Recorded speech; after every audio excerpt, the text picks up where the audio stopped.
All right, people. Right when the Bondi terrorist attack was taking place and the news were coming in, this is what Anthony Albanese said. We take ASIO's advice very. ASIO is Australia's intelligence agency. It's our CIA or MI6 and MI5 as well. I think it looks after both domestic and foreign threats. We take ASIO's advice very seriously. We work closely with them. We receive regular updates as well. The Director General of ASIO has warned about a range of threats, be it anti-Semitism, the rise of right-wing extremist groups as well. And we continue to work closely with our security agencies. Did you notice something? This is a pattern. The reason why I brought this up is because, have a look at this. The Bondi gunman was known to ASIO. So at that point, the Prime Minister was briefed about who this person was, which we later found out was Naveed Akram. He was a Muslim of Indian origin. He was known to ASIO. And even then, he did not mention radical Islam, extremist Islam, Islamism, jihadism. Didn't mention anything. Straight away, he diverts it to there are other extremist ideologies as well. When far right-wing extremism, nowhere near this extremism, nowhere near it. Yeah, their rhetoric might be very extreme, but when it comes to violence, there's only one group that just destroys every other extremist group, just knocks it out of the park, and that's Islamism or Islam. And after this, he gave dozens of interviews, and not once he called out Islam. It was always diversion to other extremist ideologies. Have a listen to this. This just happened yesterday. He was questioned again, but this time somebody raised a question very explicitly. They named radical Islam. Oh my God. He's the Timu version of Keir Starmer. He's the exact replica of Keir Starmer. I am saying that as someone who has observed British politics for the last 5 years very closely. I have seen Britain's decline get accelerated, although it had been on the decline since the turn of the century, but obviously the symptoms were not as visible as they are now. And I'll show you that in a moment, because if we want to save this country, if you want to preserve this country, then you have to stop letting these politicians gaslight you. Have a listen to this. To follow on Ruben's question, is radical Islam, in your view, the greatest domestic security threat Australia faces? She could have said yes, because violent Islam, or Islam, which can be violent, depending on whichever word you want to use, is responsible for more terrorist-related fatalities in Australia than any other ideology. Sovereign citizens have recently killed 2 police officers, and one of them was actually just shot by the police recently after being on the run for 6-7 months or something. That's it. Let me give you a funny anecdote. I knew about this, but I haven't been bringing it up enough in my videos. The very first terrorist attack on Australian soil took place on New Year's Day in 1915. It's considered as the first terrorist attack on Australian soil. And guess who did it? No sovereign citizens, no white supremacists. 2 men acting in response to World War I attacked a picnic train filled with civilians. So this idea of, hey, we don't like this country, so we're going to go after the civilians. Killing 4 people and wounding several others, often regarded as a politically motivated attack on local soil. Look at this. It says 2 men. Who were those men? Muslim men. Mullah Abdullah and Gul Muhammad. A train carrying 1,200 picnickers. That happened in 1915, and nothing's changed over 200 years. Our politicians learned absolutely nothing. Some cultures can never mix with Western culture. Assessments, that is one of the issues that we're dealing with. But I want to deal with all of the threats. But he just quickly moved on to something else. He was spoon-fed this question. And he goes, oh, yeah, it's one of the threats. He's watering it down. He's dialing down its significance or its threat level and matching it with other extremist ideologies which are nowhere near Islam. That is one of the issues that we're dealing with. But I want to deal with all of the threats, whether it be extremist perversions of Islam leading to support for the ideology promoted by ISIS, whether it be also concerned about the issue of sovereign citizens killing police in Victoria and Queensland. I'm concerned about neo-Nazis thinking it's okay to march down our streets dressed in black, not worrying about their faces being covered explicitly promoting that as well. Some of these things are not new. James Salim, national action person, tried to kill Eddie Fundi from the African National Congress when I was a student. I was a candidate against that. Look what he's bringing up. Why did he not bring up Gul Muhammad from 1915? Why did he not bring up Man Monis from Sydney Lint Cafe seat? Didn't bring up Naveed Akram. What is this obsession?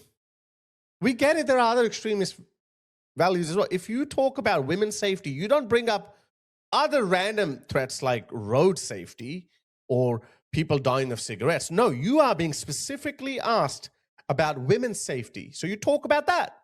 You don't talk about every other danger in the world. Oh, yeah, by the way, women die of smoking cigarettes too. We got to focus on that too. No, we are talking to you about women's safety, i.e. in the context of domestic violence. That's it. But if we were to ask him that question, I'm sure he'll give us a 1-hour lecture because he's a lefty woke. Reprehensible fascist at Sydney University in 1983. This has been around a long period of time. There are issues have escalated and we need to take action against all of them.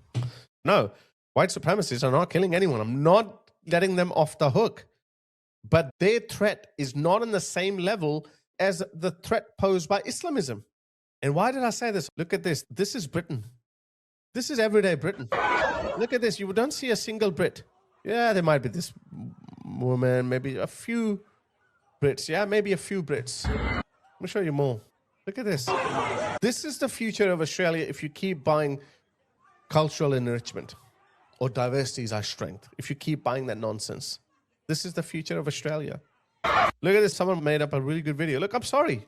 Cultures don't overnight become civilized. They just don't. It takes many generations of law and order for you to get to this stage. I'm telling you right now, these people who are sitting up in the 1950s, they are more civilized than half of the world today in the uncivilized world and also in the civilized world. Look at that. Look what's happening at the bottom and look what's happening at the top. A third worlder is not going to come to a civilized country and immediately become civilized. It just doesn't work that way. In fact, what we have observed that people who come from third world cultures into highly successful, prosperous, civilized countries, even after a couple of generations, they don't become civilized. Their descendants don't become civilized overnight because their parents and their ancestors have not gone through the same journey as the ancestors of these people at the top. They had to be beaten down. They had to be hanged, drawn, and quartered. And all of these things had to happen in previous centuries for them to understand the importance of law. These people, they came from low-trust societies. That's why, even though the first generation of migrants were grateful, they were thankful that they can have nice jobs, they don't have to be chased by a lion or something, I don't know, or get butchered by a militia or something. Their children, for some reason, still retain the bad habits of their parents, like spitting on the street, shoplifting, whatever. I'm telling you that as someone who came from a third world country, Pakistan. I can tell you, if you bring in 1 million Pakistanis, they're not going to be like me. Because in Pakistan, their life is a lot tougher than the life of an average Aussie in Australia. They get rewarded for cutting corners. They get rewarded for defrauding people. This is the reason why when you see these Somalis, they're defrauding everyone. By the way, we have a similar scam taking place in Australia under the NDIS, the National Disability Insurance Scheme or something, whatever. And guess who is robbing the Australian taxpayers? The usual suspects. People who emerge from low-trust societies, people who don't view Australia as their own country. They go like, they colonized us, so therefore it's fair game. Even though Australia never colonized anyone. Oh, yeah, no, they're the descendants of the Brits. It's the same people. They can rationalize it very easily.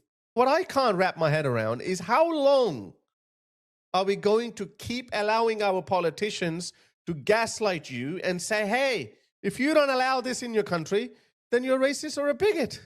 Look at them. Look at these amazing British people. Look at them. Not a single white Brit in sight. Total chaos. That's what we call the usual suspect. Look at this. There's only one white guy. He's angry. He's trying to grab hold of one perpetrator. Probably, it's very difficult to prove these cases. But look at that, guys. This is what Melbourne and Sydney are going to look like. I'm telling you. I saw that for the first time in 2017. It wasn't this bad, but in 2021, it was really bad. I went to some places in London. I saw Birmingham. I saw some parts of London, like East London, Ilford. I was like, oh my God, what the hell is going on? And I was like, I immediately thought of the worst Melbourne suburbs. And I was like, Faulkner came to my mind, or Noble Park, or Sandown Park, or Footscray came to my mind. And I was like, those suburbs are nothing like what you just saw. Ever since then, I've been sounding the alarm that this is going to happen in Australia. It is going to happen in Australia, guys. Anthony Albanese promised that this year we're going to cut down immigration numbers. Guess what happened? In 2025, more migrants came in than any other country in Australia's history. They're either incompetent or they're just simply dishonest people who do not care about the wishes of the Australian people. And I was thinking about this, guys. There are two models left. Yes, birth rates are falling. We need more nurses. We need more social care workers. We need workers, and we don't have them. There are two ways to addressing that problem. Number one, all of us have to absorb the cost of it, like the Japanese people. You know, Japan's been shrinking since the late 90s. Their population is literally reducing every year, and it's aging very fast. They also are in need of care workers, hospital staff, nurses, aged care people, all that. So they also opened up. And within 5 years, they realized that the clean streets of Tokyo were getting dirty. The Japanese people are known for their discipline, for their politeness, for their traditionalism. And suddenly they realize, oh, hang on a second, we're getting screwed. So what they said, nope, that's it, go back. We're in this together. Our people, our culture created this mess of not making more babies. Then we're going to deal with it internally. So that's one way of dealing with it. And we can do that too, okay? Look after your elderly parents yourself as much as you can, okay? But if we can't do that, let's just say we can't do that, then we don't have to bring in third world people with their entire families and their cultural baggage and wait for Australia to turn into the shithole that I just showed you. Clapham or Ilford or East London or Birmingham or Manchester. We don't have to do that. We can adopt the Middle Eastern formula. Bring in laborers, whether they are men or women, if we need women for childcare or for aged care, or we need male laborers for our construction industry. There's shortage. I'll tell you, there's shortage in every single industry. A lot of our problem is caused by a lack of manpower or woman power. I don't know what the culturally appropriate term is these days. Human capital. Bring in those people on temporary visas, 5-year visas. They can't bring in their family members. Give them fair wage so their family members in their third world countries can enjoy a very good lifestyle. They actually can. If a Pakistani laborer sends $2,000, $3,000 back to Pakistan to his family, they can live a very good lifestyle over there for $3,000. But do not offer them Australian citizenships as if it's candy. We have seen the adverse effects of handing out citizenships willy-nilly. We've seen it. There are solutions, guys. But not while we have people like Anthony Albanese who are too scared to even call out bad ideologies that we have imported. By mistake, okay. Maybe in the 50s and the 60s, you could be forgiven. We didn't know how bad Islam is going to turn out or how bad this idea of multiculturalism is going to turn out. People will integrate, people won't integrate. Some people bet that these people will integrate. Some did, but not all. So yeah, I really worry about Australia because I saw that coming 5 years ago and I've been sounding this alarm ever since. My eyes literally opened when I saw England, hand on heart. I saw that this is not the cultural ancestor of Australia because Australia at that point, streets were clean. We didn't have that kind of drama, but that drama became more visible after October 7, 2023. That should wake all of us up.